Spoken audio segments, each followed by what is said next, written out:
दिनांक 22/3/2017ला यातील फिर्यादी शिरीष देसाई हे पोलीस स्टेशनला आलेत आणि त्यांनी घरफोडीची रिपोर्ट नोंदवली। पोलीस स्टेशनला अपराध क्रमांक 49/17 कलम 457, 454, 380, 379चा गुन्हा दाखल झालेला आहे। त्यामध्ये सदर अज्ञात चोरांनी पार्किंगमध्ये असलेली वेंटो कार, घरातील मंगळसूत्रे आणि चांदीचे दागिने असे चोरून नेलेले आहेत। त्या रिपोर्टवरून आम्ही आमच्या तपास पथकाला तपास करण्याच्या सूचना देण्यात आलेल्या आहेत। मी राजू बावणे, आमची पूर्ण टीम या कामाला लागलो। एका गुप्त बातमीदाराने आम्हाला माहिती दिली की एक संशयित कार फिरत आहे।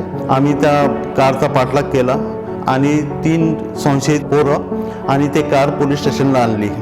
पोलीस स्टेशनला आणल्यानंतर त्यांना विचारपूस केली तर त्यांनी ते गुन्ह्याची कबुली दिली। आश्चर्यकारक घटना म्हणजे असं की त्यांनी सांगितलं आम्हाला की फिर्यादी यांनी त्याच्या वडिलाचा अपमान केल्यामुळे त्याचं घर फोडण्यात आलेलं आहे। वस्तीतील 10 घरं मिळून जर आपण एक सिक्युरिटी गार्ड ठेवला तरी अशा घटना होणार नाही।